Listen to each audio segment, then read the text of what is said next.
talvez não reparasse a diferença visual entre as casas, porque talvez as casas tivessem um aspecto visual parecido uma com a outra.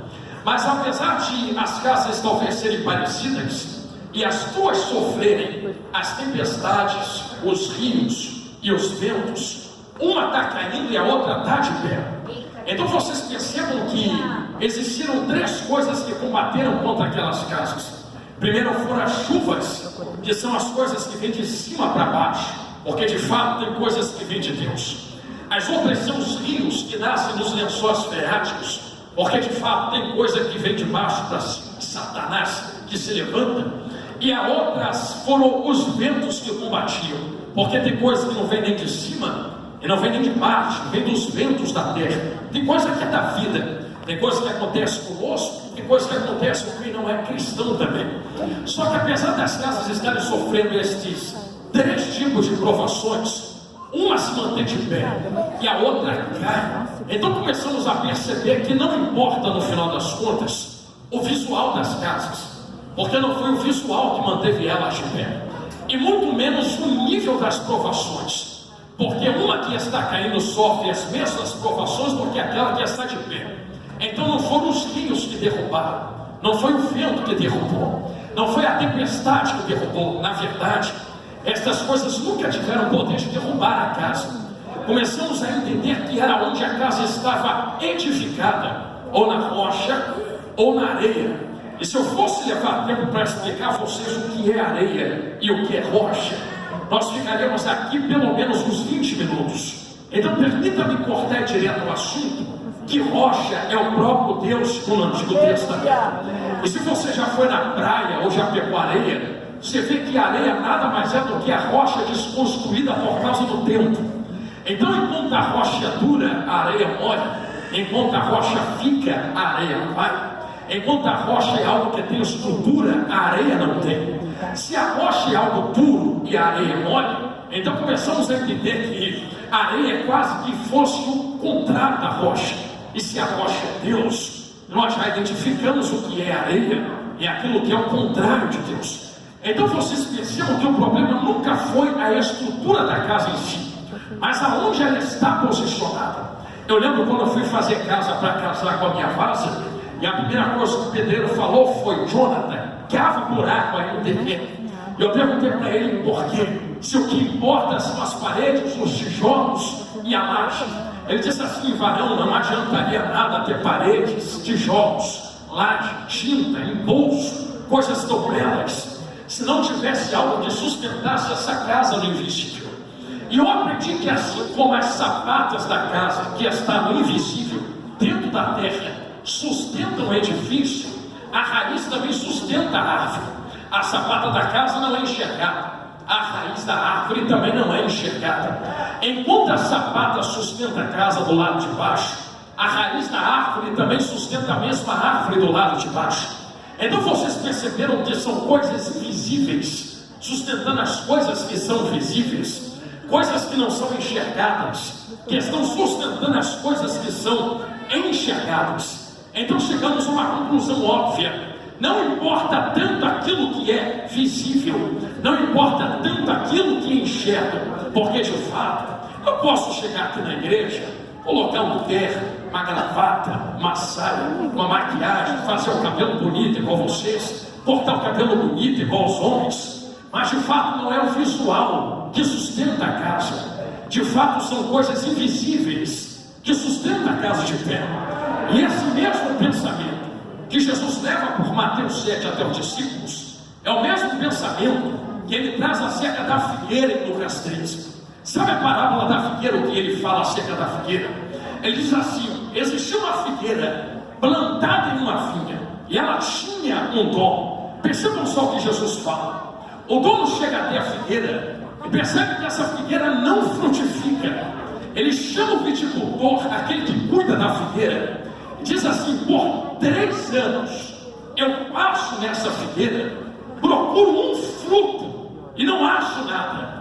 Sabe qual é o ultimato do dono? Porque ainda ocupa, eu sei que choca quando nós lemos, porque ainda está ocupando espaço inutilmente na minha vida. vida, na minha vinha, pega o machado, corta fora, porque eu tenho coisa melhor para botar no lugar dela, e vai funcionar do jeito que ela não está funcionando.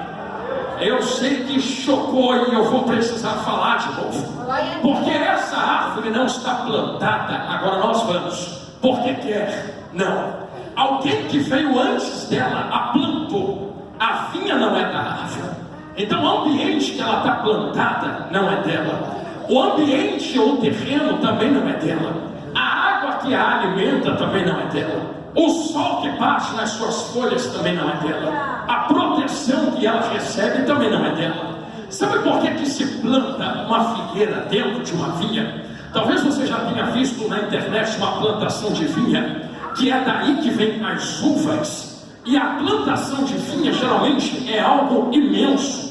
Então por que o dono planta figueira na vinha? Sabe por quê? Existia um costume aonde o dono fazia isso, porque predadores que talvez pudessem vir comer os frutos da figueira se dariam antes com a vinha. E como a vinha é plantada em quantidade, aqueles predadores pegariam os frutos da vinha e deixariam a figueira em paz. Então você percebeu que o plantio dela na vinha é estratégico. Ela não está posicionada onde está à toa. Ela está lá porque quem plantou ela plantou para ser guardada por aquilo que está em volta dela. Já entenderam lá atrás? Então já tem algo que está guardando. Mas não só guardando. Toda figueira, como qualquer árvore, precisa de água. Então ele faz com que a água desça nela. Precisa de sol. Então ele faz com que o sol bata nela. Precisa também que alguém venha limpar as folhas secas. Então ele coloca o viticultor para cuidar dela, para adubar ela, para estar com ela. E por 3 anos ele está passando nela. E eu quero que você entenda que 3 anos não é 3 vezes. Significa que 365 vezes 3.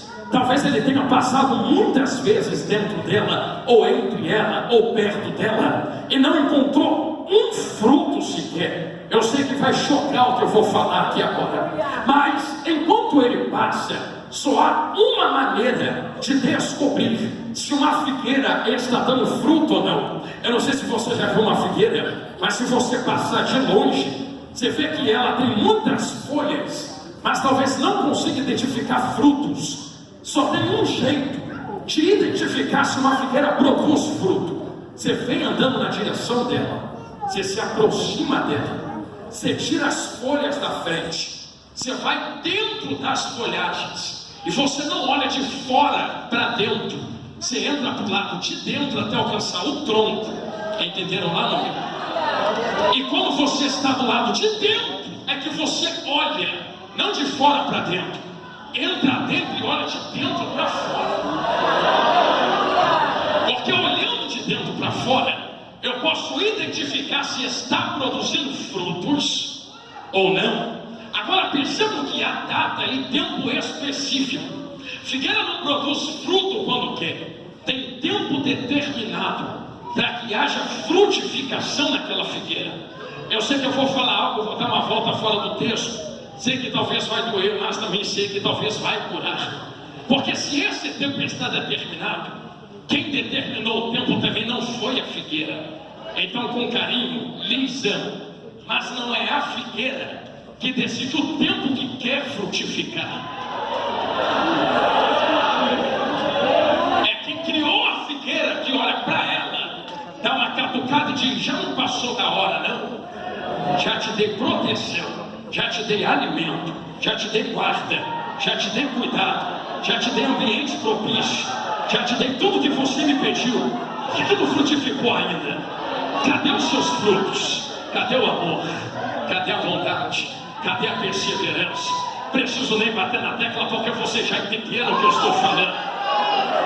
E entenda que se há tempo determinado, então há também tempo de frutificação. E se há tempo determinado para a frutificação, então também nós entendemos que há um tempo de maturidade da figueira.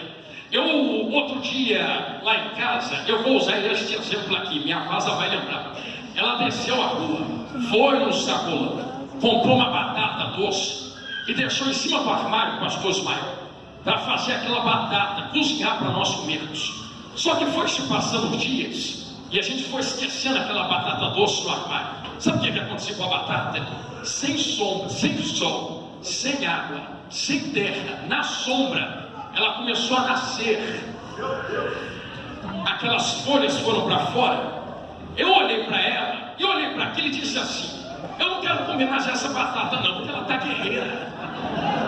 Vamos descer no quintal, abrir um buraco e botar ela dentro da terra. Quando a gente enfiou ela dentro da terra, pergunta para ela, não deu uma semana, a batata fez assim, ó. Já está tomando metade do quintal. E vai ter muito mais batata do que tinha antes. Sabe por quê? Porque é o tempo dela frutificar. Se tem tempo determinado, também há tempo de maturidade. Ela estava madura. Por isso, aonde ela está, ela frutifica. Mesmo que haja ausência de sol, de água, de luz, de terra. Mas chegou a sua maturidade. Quer ver? Se você pegar a semente e plantar, dá semente, ainda não há tronco, ainda não há folha, ainda não há fruto, porque não está madura. Aí você espera nascer, espera ela dar os frutos. Quando ela dá o fruto, você passa naquela manga e diz assim: